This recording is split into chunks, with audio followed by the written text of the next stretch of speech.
Hello, good morning, good evening, good afternoon, depending where you are. Welcome to SIG API Machinery for Kubernetes. This is our bi-weekly meeting. Today is January 25th, 2023.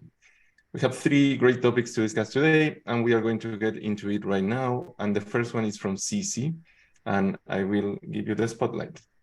Yeah, thank you. Hi. Today I want to discuss the GA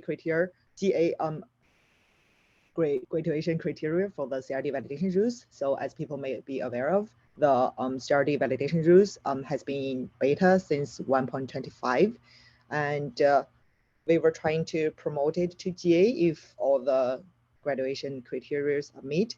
And initially, we were trying to target it for 1.27, and we got the input from Jaden, from Jordan, to make suggested to move it to next release because we were trying to introduce the formatted message in current release. So I would get it aligned to see if there is any other concerns besides this, and get the graduation criteria clear for this cap. I have been, or I guess I should say we have been very pleased using it. We haven't had any significant difficulties.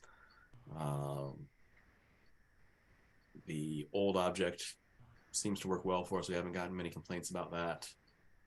I see no issue. Thank you so much. Dana, you? I guess CC probably has already pulled in your comments. Yeah, I actually have not looked at this. Okay, the scalability was the one that I thought you might have comments on. So for us, the power is worth the potential degradation. I know you guys have tighter requirements. Yeah, I guess my question would only be like how much user feedback have you gotten on this feature? David's is very valuable, but has anyone else used it? Yeah, as David just mentioned, like some other companies are starting to leverage the power of this feature, and also like from Google internally, like some team also started to migrate to try this feature out. Yeah, so I guess so far we didn't hear a lot of complaints about this, and in terms of the scalability, even for the beta phase, we have like the initial kind of data collected for the scalability as well. I have a documentation writing all the data, sum up all the data, and I guess it's been reviewed by Joe and Jordan primarily. I can share with others who are interested, but yeah, and I have already listed it as the GA graduation criteria here as well. So I'm not sure if there is other concerns besides those. No, if people are using it and you haven't heard complaints, that's a pretty good sign. Thank you.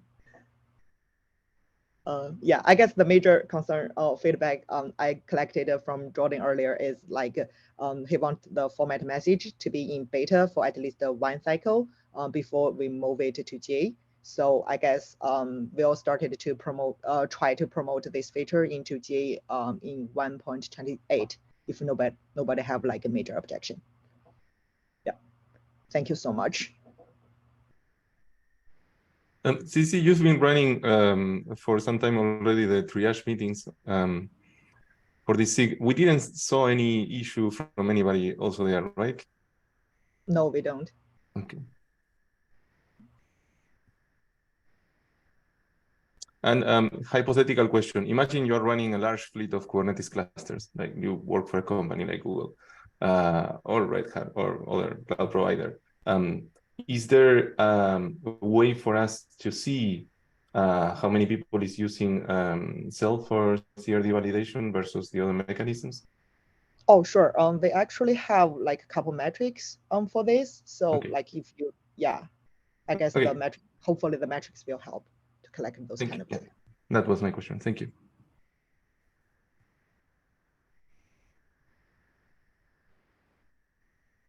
Okay, so it looks like there is no more comments. What are the CC? Did you get what you wanted? And do we need to document here the action items for the next steps? I think yeah, I guess all the information I need. Thank you so much for the input. Okay, good, very good. Let's go to the next topic. Tim, are you there? Yes. Hi. Hi. Thank you for coming. I will leave it with you.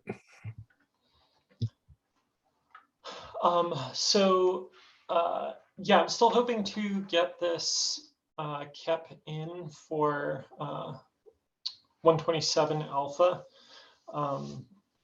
I just wanted to put it on the agenda to kind of give anyone an opportunity to leave some feedback, but also specifically, I don't know if is David on the call?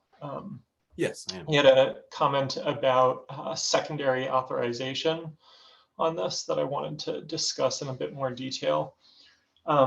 We followed up a bit on Slack, and I think where I stand on this is if it sort of depends on how we implement secondary authorization for general cell admission. If it's done as something like a function call in the cell library that we get for free here, then I definitely think it makes sense. If it requires more kind of auxiliary configuration outside of cell, then I'm not sure I want to commit to it at this point. So what I'd like to propose is basically leaving it out of the KEP for now and seeing what shape it ends up taking for general cell admission. And then we can kind of add it back later. But I don't feel like that should be a blocker for webhook match conditions.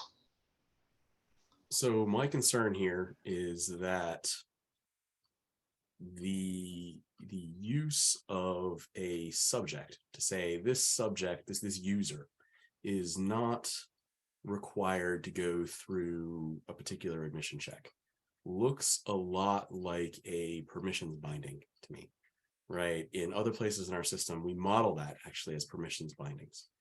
The GC admission plugin is one concrete case where we say, do you have permission to delete a particular resource? And if you do have permission to delete all resources, we don't have to run this check at all. And this looks like a very similar thing that is binding a permission inside of a cluster scoped configuration for an admission webhook.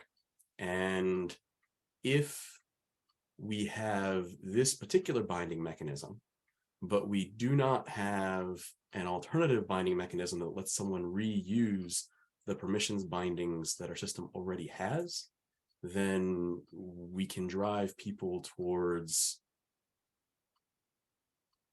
I'll say, a pattern that I don't think is going to scale well. And so I would like to see the two coupled together. I'm okay deferring it, but I would also then defer the ability to create a user binding at this level, right? Because if you look at like user bindings today, you can bind users at the level of a namespace, for instance. And this could be done here, but as you start trying to enumerate it, it would get very clumsy in a single object.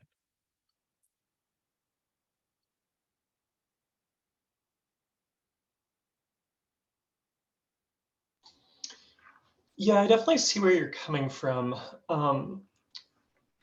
Part of my thinking here is for like a more complex policy evaluation, like finer grained control based on bindings of users. That feels like something that should just go in the webhook itself. We're not trying to replicate the full admission business logic here, but rather just kind of opt out when the webhook needs to be called, both for performance reasons and like reliability reasons. So if you're using this as a full way to like opt privileged users out of a policy. I'm not sure that's quite the right use case for it. But then again, I could see how someone might just use it that way anyway. I'll say that that's how I read the example you provided, right? I read the example you provided as nodes should not be subject to this particular policy. There's no reason to check them. They have sufficient privileges to take the action. I think we do a similar thing with garbage collection admission, saying, do you have so many permissions that I don't even need to try to evaluate all of your, I don't need to evaluate the rest of this admission plugin because you're just going to come back true for everything. And it seems very similar to me, but I'd like to have the pattern based. I'd like to have people choose which pattern they need, right? I can see valid uses for, like, nodes just don't need to have this check run on them. I think I see more uses for, if you have this much permission, we don't need to make this check. What I worry about is if we only have the one mechanism, then it will be tempting for users to start codifying policies that are like things like, inside this namespace, this user doesn't need this check. And they may instead have wanted to model that as, if you have these permissions in a particular namespace, any particular namespace, doesn't need to run. And yeah, that makes sense. I'm hoping that we do get this for free with the shared library that you did specifically call out. So thank you for that. I'm hoping we get that for free with a specific library, but I really don't want to have user-based skips without having the option to do a permissions-based skip.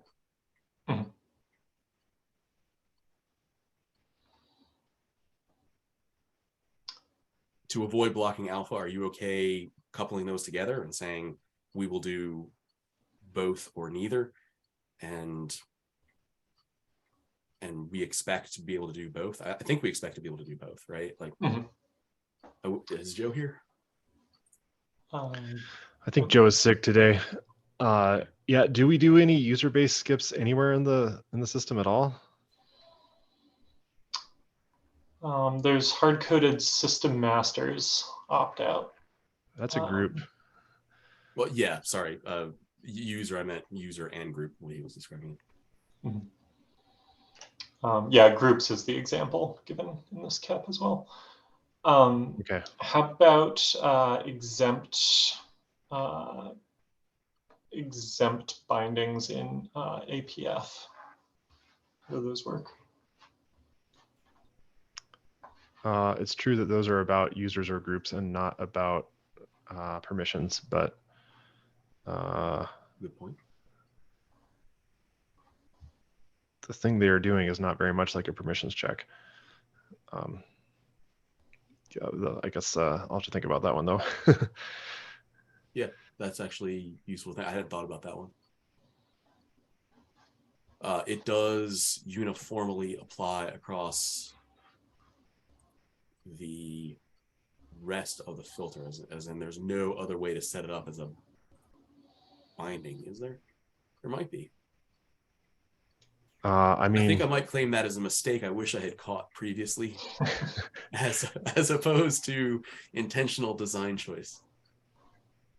Yeah. I mean, how do you get users into groups? If you can get a user into a group, then with the permissions, then I don't think you can.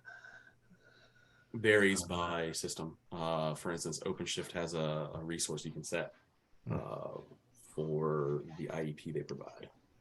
Yeah, but with RBAC, I don't think you can do that. Yeah. I do think there are cell use cases where we won't want to enable secondary auth checks. Not sure it makes sense in the CRD validation case. And there's also, it's more speculative, but there's discussion of using a similar kind of cell-based pre-filter for multiple authorization webhooks. And that's a pretty clear case where you would not want that enabled. I do agree. I think that the static validation for CRDs, I guess it's for CRs, static validation for CRs has a significantly more limited set of information coming to it. Right? If you look at the other resources, even talked about for validating cell policy, I think one of them was actually trying to expose a namespace. I don't remember where we landed on that. I'll have to look. But that, for instance, it would not be present in CR validation.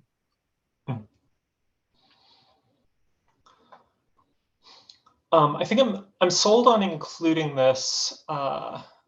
I'd still push back on blocking the alpha on this, especially since it wasn't blocking the alpha for general cell admission. Could we couple them together? So my concern really is I don't want to have a way to write a binding into this policy that is better represented using a binding system we already have. So I don't want to block alpha on it either, but I don't want to be able to specify a user without also being able to specify a secondary ACL check so that we know the right thing. So you could have an alpha with everything else. Is that? Yeah, I don't think that significantly harms the ability to get feedback and prove out the alpha. If it's a blocking condition to beta, I'm not sure how much value there is to filtering that user info out of the request. I guess my question is, if you're going to do it with a binding, is there still a reason to have a user in there? I could imagine something where like you want to label objects created by a user or something like that. And you want to assert that the label matches the user. I don't know, that's a contrived example, but more complicated checks where, but maybe that doesn't apply to the match conditions as well. Yeah, I think we've shied away from in fact, I think the position is it's kind of an anti-pattern to include user information in an object. Like the classic example is somebody wants a object that only they can delete, so they want to put their username in the object to do a check, but then they leave the company and now nobody can delete the object. Maybe I can think of one. What if someone had a system where their SRE team had a special group? This isn't a thing I actually know deeply, but like one team has a group, but they give cluster admin. Now, if they gave cluster admin controls, they would just delete. Never mind. That wouldn't work. I could imagine something kind of like the nodes group case where you just want a kind of hard-coded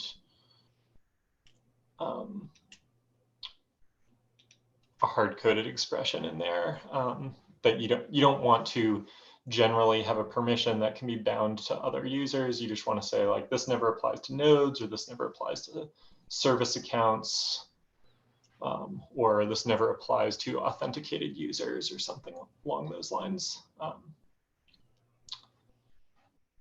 And it's just kind of a simplification to not have to create those additional objects. Actually, maybe the bootstrapping case that Tim Bannister brought up would be another one where the ability to opt out some bot user that's instantiating objects would be useful.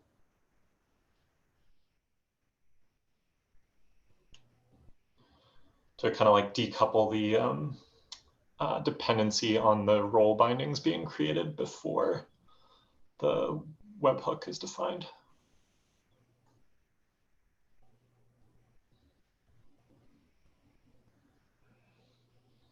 For example, if you had a webhook that was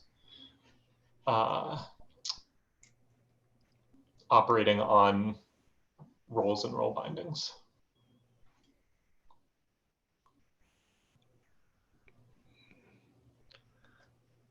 That might be a convincing argument. If I'm not sure if the conditions to make it necessary will hold in practice anywhere though. But it is true that you would have a hard time doing a permissions check without being able to create the binding.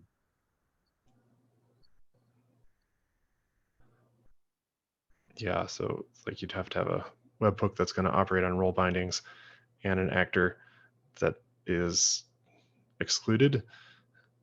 And the role binding can't be created before the webhook. I don't know why the role binding can't be created before the webhook. If you have, just a directory of manifests that some add-on manager is applying, and they get created in arbitrary ordering, and if the webhook gets created first, it prevents the service definition backing that webhook and the role bindings opting out of the webhook from being created.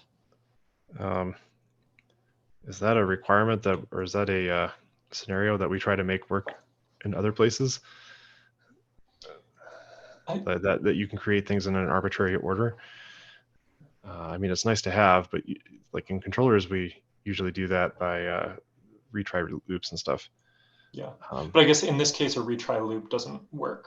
Yeah, you're saying creating it in the wrong order wedges the system. Mm-hmm.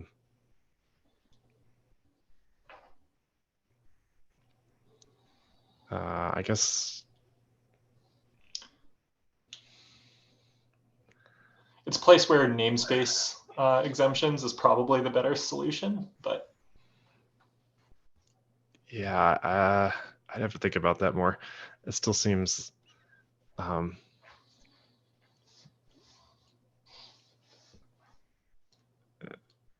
yeah.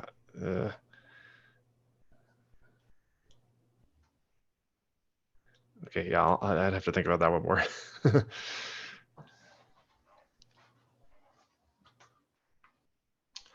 Okay, I'm okay with adding a kind of explicit call out to the secondary authorization. And as long as it's not a requirement for alpha, we can probably revisit whether to filter out subjects from the admission review request. I think one argument for not doing that is it makes the API a bit more complex to say, like, the object that you have access to is the admission review, but we filter out some subset of the fields, as opposed to just you have access to the full admission review object. Yeah, I'm hopeful that doesn't come up in practice. Like I really do look and say, if this is using the same library as our cell validating admission policy, mm-hmm. If it doesn't come for free, I'm going to have questions about just how much reuse there is. Because I do want to sync over time. Yeah, I agree with that. I was talking about my understanding was we were discussing whether user info should be omitted from the admission review that gets passed to the expression. So to force the user to use secondary authorization checks. Oh, I see. But also if that secondary authorization, sorry. I was about to say, I'm not sure. The secondary authorization check is likely to have what is the user, what are the groups? Yeah. And I would like to be able to put in this user in these groups. So at a practical level, that becomes a problem. So, yeah. I do think that it's worth discussing in docs that if you find yourself using this as a binding, especially if it's something that can be bound at a namespace level, you really want to use an ACL check and not hard code binding. Yeah, I mean, people can do this wrong today with webhooks because we send the user to them. Yeah. Yeah. Yeah. Okay, I'll update the CAP I think we can move on. You had one section that was unresolved. I don't remember what it was, but I remember there was one there. Did that get resolved? There was one that was marked as non-blocking for the beta.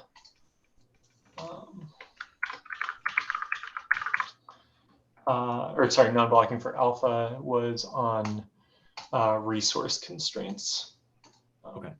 So Cell gives us the ability to bound the estimated runtime of an expression. I think exactly what we want to constrain that to is TBD.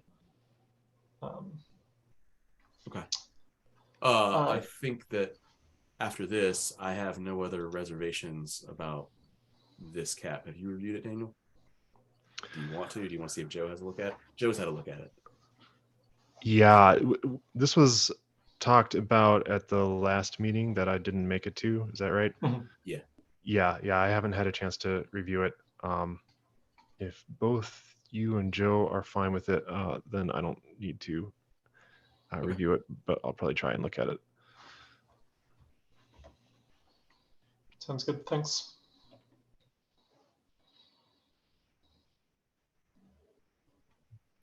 Okay, very good. Thank you, team, David, Daniel. I think we have the third topic today from andrewsy. Are you there, Andrew? Yes, hi. Hi. Here with yet another topic on Cell. Hopefully you aren't sick of it yet. It's the end of the year. Yeah, so I've been prototyping mutating admission with Cell with some early feedback from Joe, Tim, and Jordan. I initially wasn't planning to propose a KEP for 127, given validating is still very early stages. But I was able to get a decent prototype working by having Cell expressions that can resolve to JSON patch objects, which we can then apply against objects via built-in admission plugin, which ends up being kind of similar to what we do with mutating webhooks, since I think we end up using JSON patch under the hood there. So basically, the KEP proposes introducing a new API called Mutating Admission Policy that uses the same binding pattern with support for parameter objects, much like validating. And it allows for Cell expressions to use a custom JSON patch type, which we can actually statically type check during validation and whatnot. Yeah, the KEP has some examples of what I think are common use cases for mutation. So yeah, forcing DNS policy or injecting a HTTP proxy environment variable to containers, things like that. So yeah, mainly I'm trying to figure out what the appetite is for something like this in the SIG and what kind of concerns we'd want to see addressed before we're happy with trying to land in alpha. I've got two thoughts. Actually, do you want to go first, David? I'm still gathering and ordering my thoughts. I'll let you go. Okay, I've got two thoughts. One is the issue with doing mutating is that we haven't gotten any experience on whether we've done things right for validating. Right, did we get all the admission, all the configuration details and what it applies to, and because it's pretty the validating one is pretty complicated with 3 objects involved to hook up parameters to objects and rules. I'd feel a lot more confident with a mutating version if we had some experience with the validating version and we knew that people understood and could use that correctly, and we're happy with it. My other thought on this, and this isn't a detailed thought, is the JSON patch is pretty surprising because it's got a bunch of paths in there. I don't know, how do you type check the paths nested inside a JSON patch object? So that's pretty surprising. Although I believe that it was easy to do. So I should clarify. So the type checking is not against the path value. It's more against did you specify all the required fields for the patch, like the operation, the path, but the actual validation against the actual mutation would be runtime. Like if you specify a pod spec field that doesn't exist, that would be a runtime error. Yeah, I think I'd feel a lot more comfortable if it was like the whole theme around cell is that we type check things early, and so it's surprising to see a JSON like a field path that isn't type checked. Looks like David has a hand up. Yeah. So my first concern is actually the same as your first concern. I want to have confidence we got the validating admission policy correct. I did find it to be one of the more complicated APIs I thought to use when I was reading it for review. So I don't want to put a super high threshold on this before this will go to alpha, but I do think I want to see, I'd like to have a chance to get some feedback on the validating admission policy beta before I tried this one in alpha, in case we made some significant mistake with the bindings, the parameters. I don't know, maybe I want to get more, certainly at least with the second alpha, like it's not feature complete even yet, the validating cell admission. And I think we at least have to have that much, and we have to have feedback on it. Maybe that doesn't require beta feedback, but at least a complete alpha feedback. The other thing is JSON patch surprised me, in part because I thought there were some things that JSON patch had a hard time expressing. So there are with our objects. The thing is, the problems are mainly with concurrency. So you can make a JSON patch say anything, but you have to do things like reference specific indexes in lists, and that doesn't work very well when other people could be mutating it at the same time. But in this case, all the mutations are done in serial, so there's not an issue with that. And that's also how our mutating webhooks return things as JSON patch. Yeah. So our mutating webhooks were built before we had server-side apply where it is today. One thing that I wonder is whether it would actually make more sense to express the I want to set this in the form of serialized either YAML or JSON, where you say, if I were doing server-side apply, this is the thing that I would want to apply there. So instead of having replace path, spec, DNS config, namespace servers, it would actually have spec : come down indent, DNS config, come down indent, and the namespace servers. I wonder if that. Yeah, I also expected I expected to see something like constructing an object of the type that is going through the pipeline, and then having that object merged with the pre-existing object somehow, and that could be server-side apply. It could be that logic, or it could be something else. But there's an unresolved section somewhere in the doc, and one of the things that we would consider in the future is supporting other custom types. So one of them being like an apply configuration, which contains like the desired behavior for server-side apply. And then we could also, in theory, support strategic merge patch and JSON merge patch as well. I think what I'm saying is I would like to see a comparison of alternatives, where one alternative is a JSON patch and the other alternative, the others that you mentioned sound good, but the one that occurred to me was, I guess it would be apply configuration from this list, to try to figure out what makes sense, what makes the most sense to try to first. Yeah, I would say I'm not in favor of having runtime, like multiple things supported at runtime. I think we should figure out what the right thing is and build only that. So alternatives in the design until we decide seems good. But I think in this thing that there's not really a reason to do strategic merge patch. And I don't like JSON merge patch because you have to get the field paths correct. Apply configuration you could do, but there's no reason not to construct a. So maybe there is a reason not to just construct an object, and that's if you want to delete a field. The syntax isn't clear for every field type. So maybe the apply configuration data model would be correct. I guess that would also surprise me, honestly. Yeah, if we consider that to be rare, like it seems like deleting a field is less likely to be used than injecting a field. We could choose one format for injecting a field and one for deleting.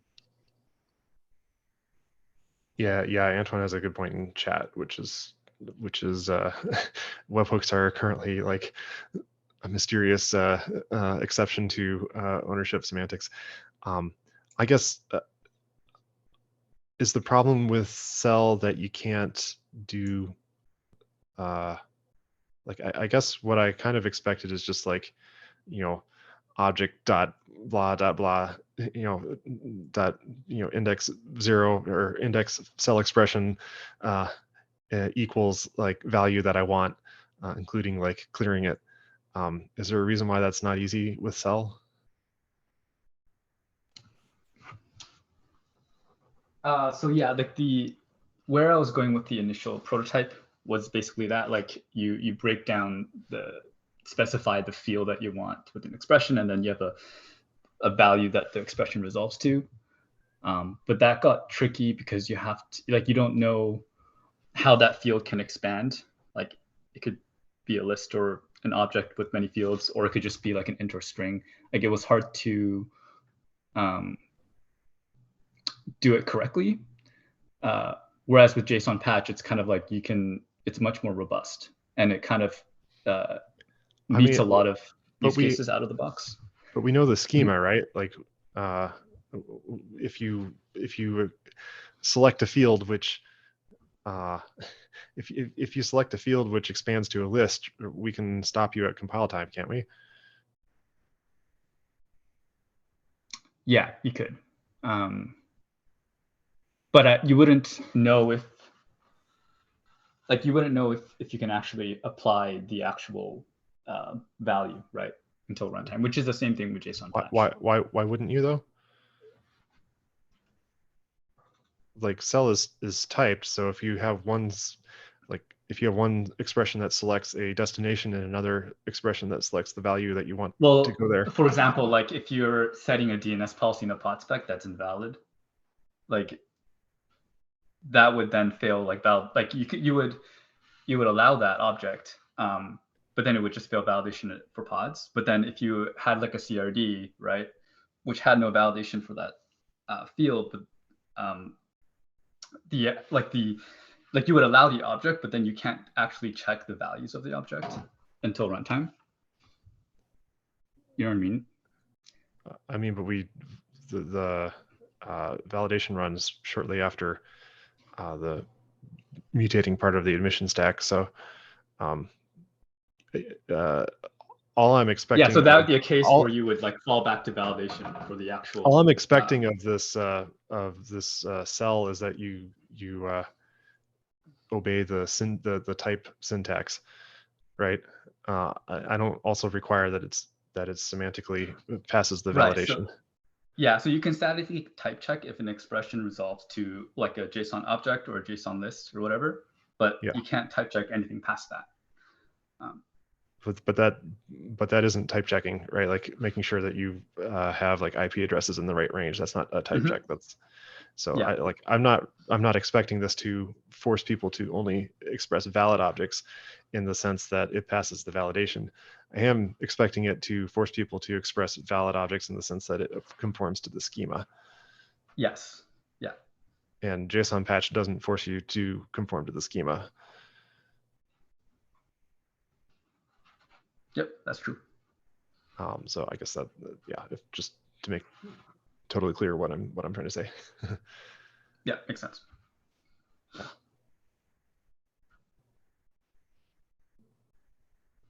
Okay. Yeah, I mean, I guess maybe if the KEP were structured like, you know, for configuration and whatever, we'll do exactly what validating admission policy did, and it focused on the like just the mutating parts of it. That would keep it short. Like, I'm not sure if we can take code entry. So maybe we could take code that actually did the mutating part of it without taking any of the like API and configuration stuff. That way, if we change our mind on the validating, we don't have a bunch of extra work to do. Does that seem like an option, David? Like if we get a library which demonstrates the mutation, I don't know if I'd say no to that. I don't think I would say no, but in terms of realistic timing. Yeah, I mean, I would prefer to make faster progress on validating. Okay, that's where I'm biased as well. I also think that trying to figure out how we want to express the mutation itself is important. And I'll confess that this was probably opened recently. I hope so, otherwise I'm really embarrassed. Yeah, it was open recently, so I hadn't seen it. I haven't looked. So when we did validating there, or when we're initially choosing cell, there was a comparison to what currently existed in the wild. And I haven't had a chance to read this. Apologies if it's already there. But have you compared this against how existing mutation is described, right? As I recall, OPA allows mutation, as a for instance. And comparing this to that seems useful. Comparing against mutating webhooks, I can see where you came to JSON patch, because I think that's what we did there. But I think with the evolved world of server-side apply and using that schema to make good decisions about how to actually do replacement and merging, we have another option I'd like to see considered before choosing one direction or the other. Does that sound reasonable? Yeah, I think that sounds good. So I guess I'm trying to gauge for 127 if we want to accept like a provisional KEP that says explore these alternatives, and also even if we put like waiting for validating admission to go to beta as an alpha criteria, like that would make sense too. Or if we want to just like leave the KEP open and revisit once we have answers to some of those. Yeah, I think like David is saying, a list of options or alternatives in the KEP for how to actually do the mutating part. Yeah, I think that's, until we get experience on the configuration, I think the piece of value is like how to actually do the mutation. And I think more options would be, or like a compare, that would be useful. But at the same time, priority weighting, I'd rather get more progress on validating cell. So like if this is funging against a validating cell, I'd prefer to get more progress there. If it's not, then I think it'd be good to get a list of comparisons. And I don't think it is super important to get this KEP merged in this time frame, right? Especially if we're waiting for further progress in validating before we actually start implementing this. So I don't think you don't think we should need to rush anything for the deadline. I'll say that Yeah, what makes we've got sense. here, I believe, is conceptual agreement that we agree mutating admission policy is a direction we do want to go. Yeah. I want to go here. I think Yeah, Dan, yeah. like, he wants to go here. Yeah, so- that's basically okay. what I'm looking for. Is like I'm happy to do prototyping and whatnot. I just need to know, like, do we actually want mutating down the road?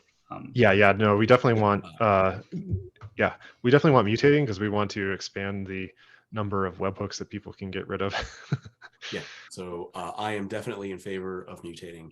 My biggest question is about how we figure out what to mutate. And then I will have a look. I think there's a couple of use cases that we have that are unusual, where we have one area of an object point to another area of the object and say, mutate here. So I want a chance to add that in there.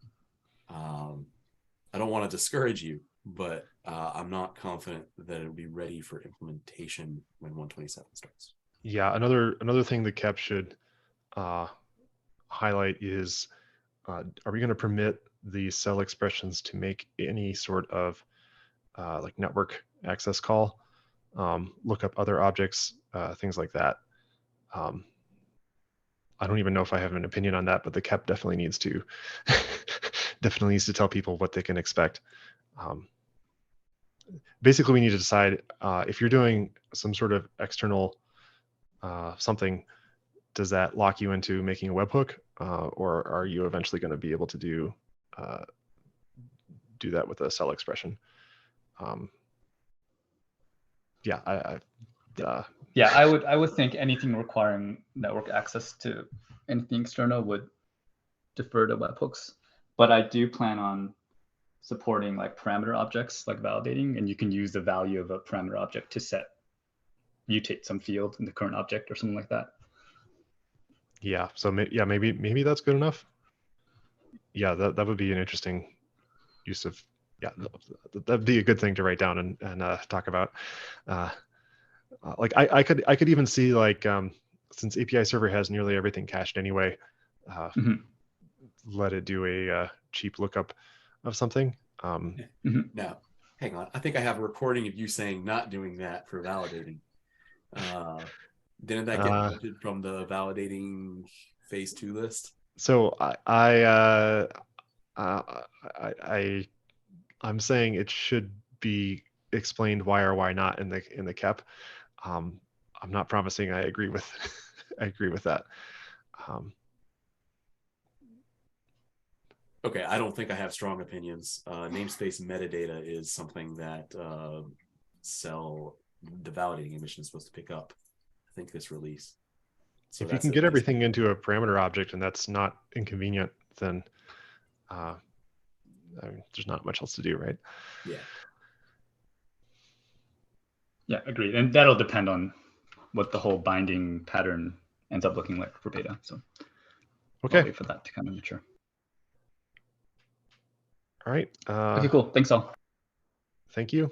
Should we give everybody 10 minutes back? Yeah, looks like we covered all the topics. Thank you for the good discussions.